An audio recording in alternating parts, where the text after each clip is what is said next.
There's things that are free but just start costing unplanned money, like rainwater. It's supposed to be free, but to harvest it, you have to first build a house.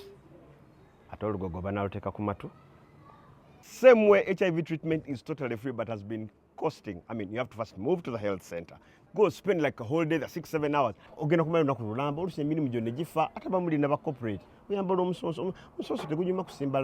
Then there's also health center fatigue. But now things have changed. Your HIV treatment can be picked from a pharmacy near you. And if you're lucky and you have a 24-hour pharmacy,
What you do to get a yakala? Come see what good.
Sana